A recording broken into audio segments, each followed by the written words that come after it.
काम किया, किसने किया विकास, क्या है गांव के मौजूदा हालात। ग्रामीण किसे देंगे अपना वोट, नाम पर या काम पर?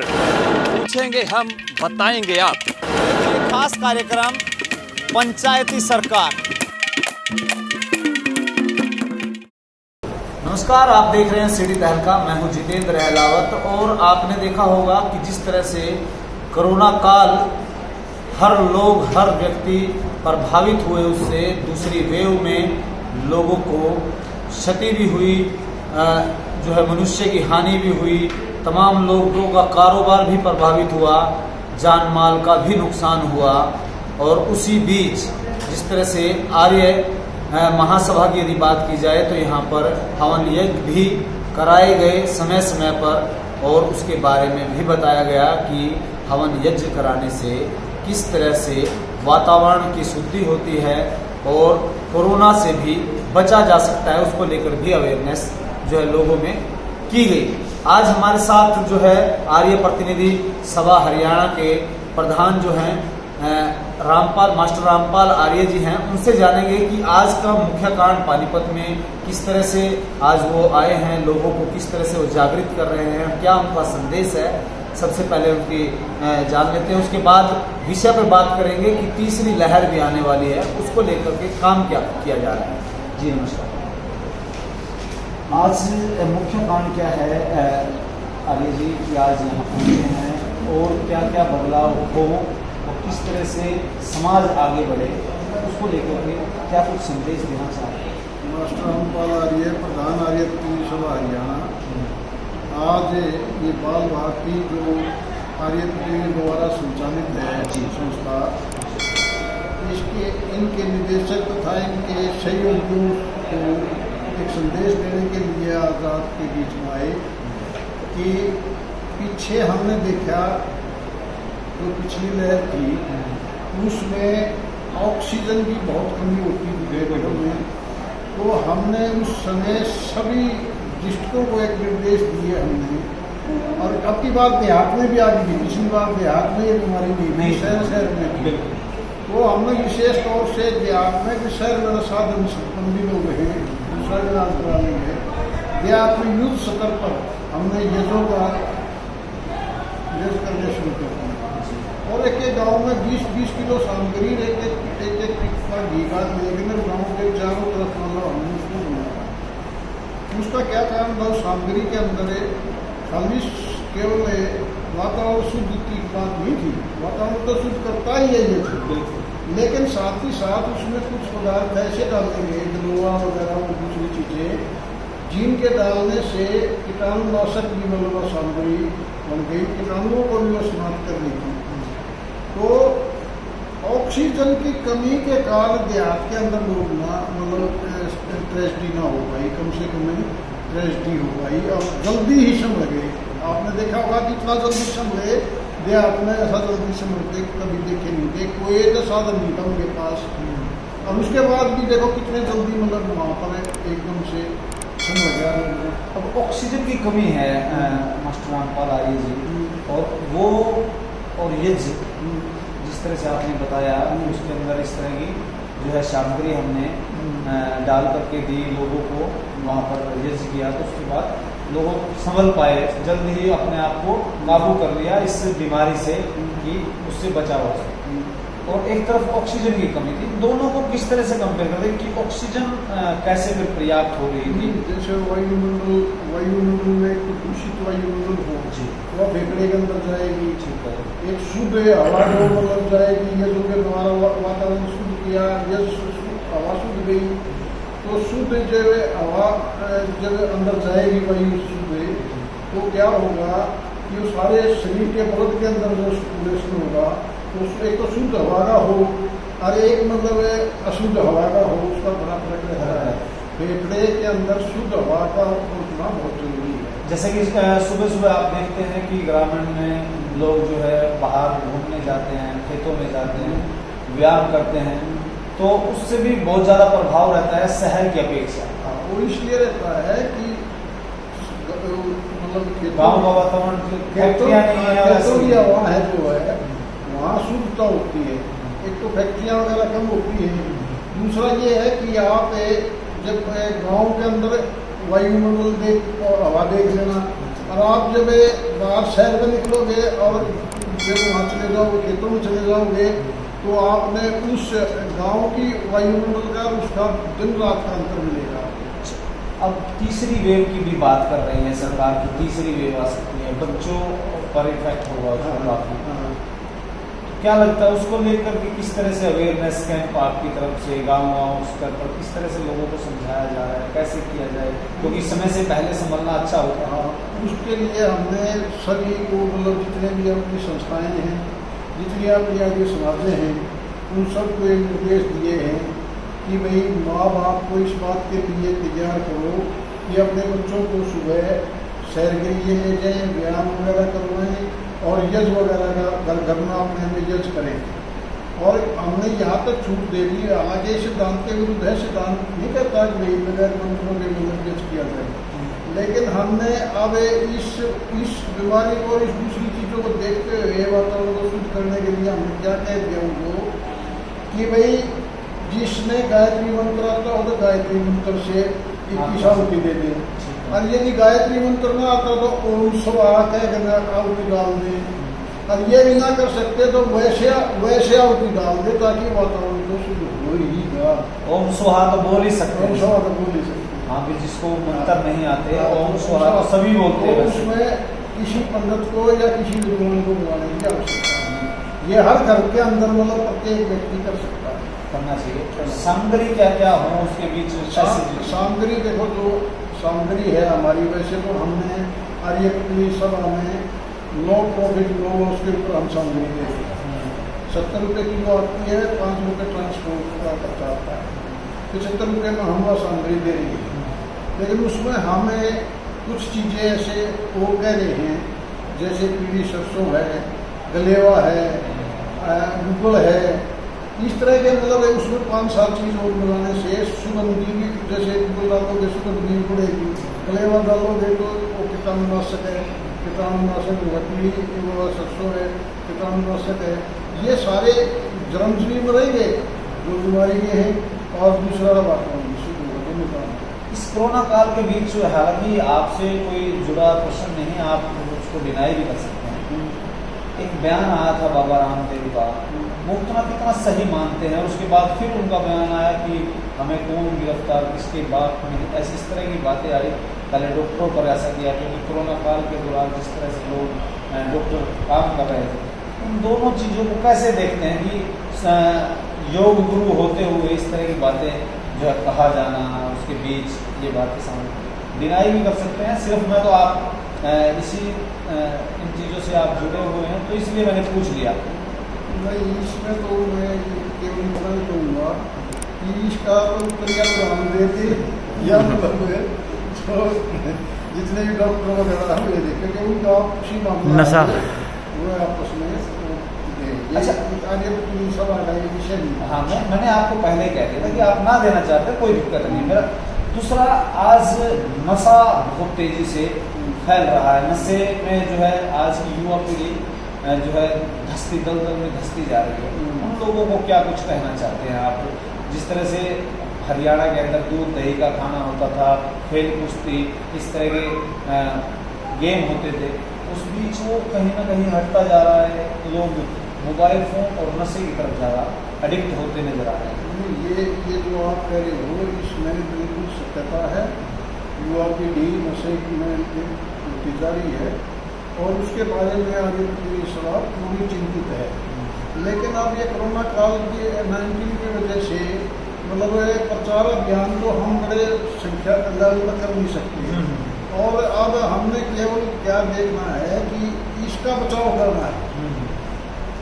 लेकिन जो ही ये कोविड हट जाएगा, कोविड-19, तो उसके बाद हमने इसको युद्ध स्तर पर चलाएंगे, क्योंकि युवा जब हमारे देश का बिगड़ जाएगा तो हमारे पल्ले ही क्या रह जाएगा। और हमारे देश में सबसे ज़्यादा युवा की संख्या है। इसको लेकर सरकार से भी इस तरह से थोड़ा ध्यान दिया जाए, जिस तरह से लोग बहुत ज़्यादा जिस तरह ब्लैकमेलिंग कहा जा सकता है, ब्लैक में ऐसे नशे का व्यापार करते हैं, तो वो बिना शहर में प्रशासन, पुलिस प्रशासन और सरकार की सहायता के बगैर नहीं हो सकता, ये तो मानते हैं। नहीं, इसमें हमें आर्य प्रतिनिधि सभा पूरा स्टैंड लेगी इस मामले में, और प्रशासन यदि इस तरह की ढील देगा तो उसमें हम विरोध करेंगे, धरने, जलसे, जुलूस। लेकिन अभी तो हम ये कर नहीं सकते ना इस कोविड-19 की वजह से। जब हमें ये पूरी छूट मिलेगी तो हम दो बात करेंगे इसमें। एक तो हरियाणा सरकार ने जो बात कही थी और एक कानून पास कराया था कि भाई चाहे पंचायत लिख के दे ना लिख के दे, मतलब 33% लोग लिख के दे दें तो मतलब उसमें हमें हटा देंगे रिकॉल, राइट टू रिकॉल। ये कहने तक ही सीमित रह गया, ये लागू नहीं हो पाया। और लागू क्यों नहीं हो पाया? और इसको लागू कराने के लिए ये हमारी संस्था दी आ रही। चलो ये बात इस कोविड-19 में मतलब भाग ली वो पूरा अलग, इस विषय बाद में जाएंगे। छोटा सा सवाल करते हुए अगली बात हम पूछें। राइट टू रिकॉल पंचायत पर ही लागू होता है, पंचायत पे लागू किया जा रहा है। पढ़े लिखे प्रतिनिधि, सरपंच, जिला परिषद, ब्लॉक समिति तक हो, जहां से देश कानून बनते हैं, वो लोग अंगूठा छाप हो, ये कहाँ का सिस्टम है? इसको कितना सही मानते हैं? विधायक, सांसद तो अंगूठा छाप भी चला जाए, लेकिन सरपंच पढ़ा लिखा चाहिए। नहीं, ये इस बात से मैं सहमत नहीं हूँ कि भाई सरपंच और पंच इनके लिए क्वालिफिकेशन, और एक जो मतलब देश का कानून बनाते हैं और मतलब सारा सिस्टम को देखते हैं, वे अंगूठा छाप भी चला जाए, इस बात से मैं कतई सहमत नहीं हूँ। तो पहले कहने का मतलब पहले अपने आप पर सरकार लागू करे, विधायक और सांसद पहले पढ़े लिखे हों, अच्छे हों, बिना केस, कोई किसी तरह का जुर्म ना किया हो, ऐसे आदमी जाने चाहिए, ताकि भविष्य वो बता सकते हैं, वो ग्राउंड की बात बता सकते हैं। कुछ लोग बताते भी नहीं, पूरे पार्लियामेंट चला जाता, पूरा सेशन 5 साल का कार्यकाल चला जाता, कोई बोलता तक भी नहीं है। वो क्या बोलेंगे, क्या जनता की आवाज़ उठाएंगे? देखिए, आर्य प्रतिनिधि सभा बिल्कुल इस बात से सहमत है कि पढ़े लिखे होने चाहिए।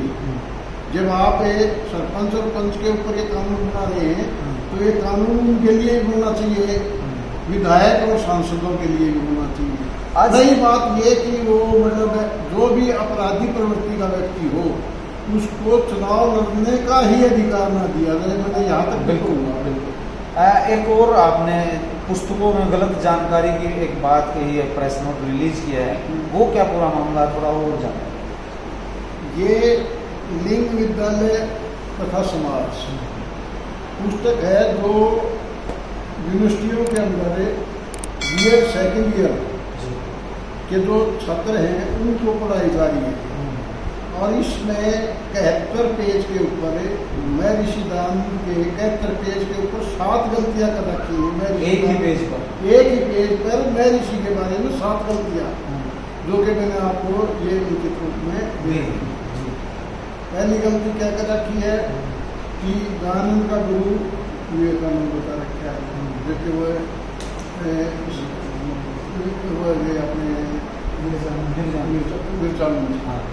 दूसरी गलती क्या कर रखी है, उनकी जो जन्म तिथि है वो दे रखी है, मतलब है तो 1824, उन्होंने दे रखी है 1814। दूसरी मृत्यु में भी ऐसी गलती कर रखी है। तीसरी कर रखी है कि शब्दानंद की बजाय खुला वाला शब्दानंद ने ये बिल्कुल कमरी कह रखा है ऋषिदानंद ने खुला उसको। वो इस तरह के जैसे शुद्ध आंदोलन जो चलाया था स्वामी शब्दानंद ने, देख रखा है स्वामी दयानंद ने। अच्छा, एक कॉलेज था पंजाब के अंदर डीएवी, उसको मतलब एक खोला था महात्मा हंसराज ने और लिख दिया वो खोला था स्वामी दयानंद ने। तो इस तरह की एक पेज में 7 गलतियां था। मैं ऋषिदान के बारे में दूसरे महापुरुषों के बारे में उसके बारे में आपने कहा है कि इसको हटाया जाए, उसके बारे में किताबें बहुत सारी गई, उसके बारे में जितनी मार्केट में किताब थी वो हमने मंगवा कर गुवाहाटी के घंटा घरारी समाज में मंगवा कर उस प्रकाशक उसको रखता जो है और उनको जवाब दिया गया। 2 तारीख की बात है, ये उनको गया था और उन्होंने माफीनामा लिख कर दिया, अब भाई ये गलती हुई और इसके लिए मैं क्षमा याचना करता हूँ एक प्रतिनिधि सभा से। और उसके बाद हमने उसमें खाली नहीं रखे।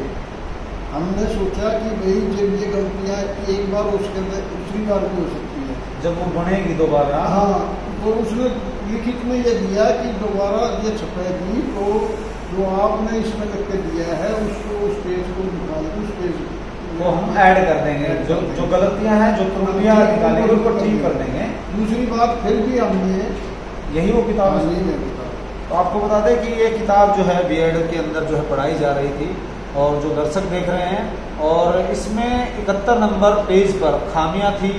यदि आपके पास भी ऐसी कोई किताब है, आपके पास आप पढ़ते हैं और इस तरह की वो 71 नंबर पर खामियां हैं, तो वो जमा करवा सकते हैं जिला स्तर पर कहीं भी, जैसे आर्या आपकी संस्था है, स्कूल है, वहां पर जमा करा सकते हैं। उनको भिजवा दिया जाएगा। हाँ, तो उसके बाद जो है जिन्होंने लिखी है ये किताब, उनसे माफीनामा जो है वो लिया गया है। प्रकाशन जो जिन्होंने की थी उनको माफीनामा लिया गया है, और उसके बाद जो त्रुटियां उनको सुधारने के बाद फिर से इसको रिलीज किया जाएगा। यही बात है। हाँ, और इसके बाद हमने, क्योंकि यूनिवर्सिटी का चांसलर होता है गवर्नर, हमने हरियाणा के राज्यपाल के पास भी, मुख्यमंत्री के पास भी, शिक्षा मंत्री के पास भी, और 5 यूनिवर्सिटियों में जिनमें ये किताब लग रही थी, ये 5 यूनिवर्सिटी हैं, उनको भी मतलब पत्र लिखा है अगले भविष्य में ऐसी गलती ना हो। शुक्रिया। ये थे मास्टर रामपाल आर्य जी, और जिन्होंने पूरी जानकारी दी, साथ के साथ थर्ड वेव के बारे में भी महत्व ये बताया कि हम रोजाना ठीक से योग करें, और साथ के साथ आप यज्ञ की, यदि आप गांव के अंदर लोगों को जागरूक करें इस प्रति, तो इस कोरोना काल और तमाम ऐसी बीमारियां उनसे निजात पा सकते हैं। अभय आर्य जी हमारे साथ हैं, उनसे जानेंगे कि इस स्तर को, जिस तरह से मास्टर रामपाल आर्य जी ने बताया कि हम युद्ध स्तर पर इस पर काम करेंगे, थर्ड वेव सरकार कह रही है कि कभी भी आ सकती है, और खासतौर पर अपनी बार बच्चों पर इसका काफ़ी प्रभाव पड़ने वाला है। तो इसको लेकर आपका जिला स्तर की यदि बात की जाए तो किस तरह से काम करने वाले हैं? देखिए, पहले जो दौर आया कोरोना का, उस समय भी आदरणीय मास्टर रामपाल आर्य जी हैं, जो प्रधान आर्य प्रतिनिधि सभा हरियाणा, हमने उनका निर्देश मिलते ही तो गांव-गांव में यज्ञ का एक अभियान चलाया, और उस कड़ी में लगभग 400 गांव में हमने, शायद ही कोई गांव ऐसा 4 ब्लॉक का हमने कोई छोड़ा हो जिसमें यज्ञ और प्रचार नहीं किया, तो उसमें हमने किया। और अब भी जो निर्देश दिया आदरणीय मास्टर रामपाल आर्य जी ने, तो हमने उस कार्य को आरम्भ कर चुके हैं। जैसे खलीला गांव में हमने किया, बुआना लाखू गांव में किया, और अब जो शुक्रवार है हम धार गांव में भी कर रहे हैं।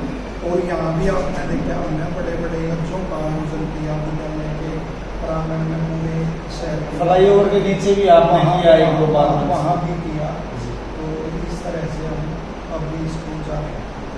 तो जिस तरह से हमने पहले भी बात की है मास्टर रामपाल आर्य जी से, कि नशे का बहुत ज़्यादा प्रभाव अब कहीं ना कहीं युवा पीढ़ी को पड़ता जा रहा है, तो उसको लेकर के किस तरह काम करना चाहिए, किस तरह से लोगों को, हम युवाओं को, उनको सही दिशा की ओर लेकर के जाएँ, ऐसे क्या काम हमारे पास हैं, हम कैसे अवेयर कर सकते हैं, उसके बारे में थोड़ी संदेश। देखिए, आधुनिकता के नाम पर जो वो परोसा जा रहा है, चाहे वो नशा हो या चरित्रहीनता की हो, मैं एक बात, बड़ा अच्छा आपका चैनल है, बड़े अच्छे आप एंकर हैं, हमें गर्व है आप पर। तो इससे एक वो नोटिस में समझा, मैं आपके लाना चाहता हूँ। मेरे को बड़ा कष्ट हुआ, अनेक चैनल पे मैंने ये देखा कि वो शराब की दुकान के बाहर लाइन लगी हुई है, और एक महिला भी दिल्ली से खरीद रही है, और वो कह रही है 2 रुपये लगाते हैं तो कोरोना आदि का कुछ नहीं है, पर फैला है, बिल्कुल फैला कि शराब, आप भी स्वीकार करेंगे कि शराब पीने से ऐसे सोशल मीडिया पर बहुत सारी ऐसी वीडियो आई है। तो लेकिन ये तो एक फैक्ट है, और पूरा स्पष्ट सिद्धांत है कि उससे इम्यूनिटी कम होती है शराब से, तो वो तो रोगों का शिकार बनेगा। और जो गाय का दूध है उससे इम्यूनिटी बढ़ती है। आयुर्वेद में जो बुखार है, जैसे मलेरिया आदि, उसकी चिकित्सा में भी गाय का दूध लिखा हुआ है। तो और उसी टाइप का ये है कोरोना का, जैसे आदरणीय मास्टर रामपाल आर्य जी ने जैसे बता, पीली सरसों, गुग्गल, नीम के पत्ते आदि और कड़वा कूट, वच आदि को गाय के घी में मिलाकर धूम देने का मलेरिया की चिकित्सा में लिखा हुआ है। अब हम यहाँ बैठे हैं, हम पूरे प्रांगण में रोज यज्ञ करके ये कहा जाए कि उसमें वो सामग्री हम डालें जो गाय नहीं खाती, वो जो कड़वी चीजें होती हैं उन चीजों को डालें तो उससे भी जो है नहीं, ऐसा तो नहीं कि गायें जिनको नहीं खाती, जो चिकित्सा ग्रंथ में लिखी हुई है हमारे मुख्य आयुर्वेद ग्रंथ में कि जिससे मलेरिया आदि का प्रकोप न हो। मैं जहाँ आप बैठे हुए हैं यहाँ भी मैं सुगंध महसूस कर रहा हूँ, क्योंकि सुबह हमने यहाँ वो यज्ञ के बाद पूरे प्रांगण में हम धूम करवाते हैं इन औषधियों का गाय के घी में मिला के, और यज्ञ कुंड में हम डाल देते हैं।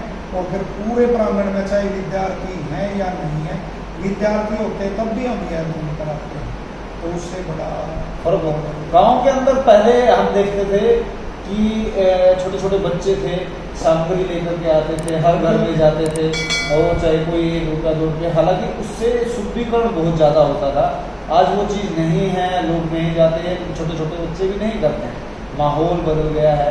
पहले छोटे छोटे जब बच्चे होते थे तो इस तरह का काम करते थे, इससे वातावरण भी साफ रहता था और सरोकार भी बना रहता, एक दूसरे भाईचारा भी रहता।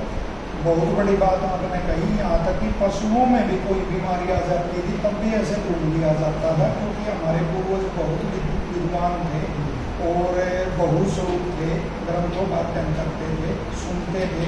तो आदरणीय मास्टर रामपाल आर्य जी ने जो आपने कहा ये ढूंढ दी जाती है, इन्होंने आदेश दिया। और आपका गाँव है, समाज जो भी जुड़े हुए हैं सभा से इन्होंने आदेश दिया, और वहाँ पूरे गाँव में चाहे वो दलितों की बस्ती थी या किसी की भी, उन्होंने घरों को यज्ञ के धुएं से भर दिया, जो यज्ञ के बाद धुआं दिया जाता है। अनेक गांव ऐसे हमने देखे जहाँ ऐसे धुएं भी यज्ञ के दौरान दी गई, उसका बड़ा प्रभाव। आखिरी सवाल है अभयार्य जी, जिस तरह से आधुनिकीकरण लगातार तेजी से बढ़ रहा है, कच्चे मकान से लेकर आज हाईटेक जो होता जा रहा है, इसका भी कुछ कुप्रभाव आप मानते हैं? लोग जो गांव के लोग हैं शहरीकरण की तरफ भाग दौड़ कर रहे हैं।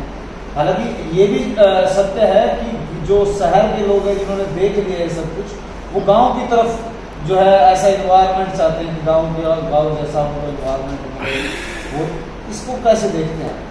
देखिए, अनेक बार ये तो हमारी उदारता है, हमारी आपकी के हम अपने में स्वयं ही कमियाँ टटोले जाते हैं, लेकिन सरकार का बड़ा दोष है शहरीकरण में, क्योंकि महंगाई जो बढ़ी है, कितने व्यापक स्तर पर महंगाई बढ़ गई। मैं तो उसका ही कारण लगाता हूँ कि जो लोगों ने गाँव में सुविधा नहीं दी गई, जैसे बिजली की सुविधा है, पानी की सुविधा है और सुविधा है, तो सरकार यदि ये सुविधाएं उपलब्ध करवाए और महंगाई में नियंत्रण रखे तो गांव से पलायन। ये थे जो है हमारे साथ मास्टर रामपाल आर्य जी और साथ में अभय सिंह आर्य जी। तो उनसे बातचीत की, शहरीकरण को लेकर के ग्राम स्तर पर किस तरह से लोग पहले रहते थे और अब आगामी तैयारी किस तरह से आर्य प्रतिनिधि सभा हरियाणा द्वारा क्या आगामी कार्यक्रम किए जाएंगे, तमाम बातों पर जानकारी दी। ऐसी जानकारी हम आप तक पहुंचाते रहेंगे और इस जानकारी के माध्यम से आप समझते क्या हैं, क्या कुछ कहते हैं और क्या कुछ लिखना चाहते हैं, वो कमेंट सेक्शन में ज़रूर बताएं, क्योंकि वो भी हमारे लिए बहुत ही महत्वपूर्ण है। और इस खबर को आप ज़्यादा से ज़्यादा शेयर ज़रूर करें ताकि तमाम लोगों तक ये जानकारी पहुँचे। और ऐसी खबरों के लिए बने रहें सिटी तहलका के साथ, सहयोगी संदीप कुमार के साथ जितेंद्र अहलावत।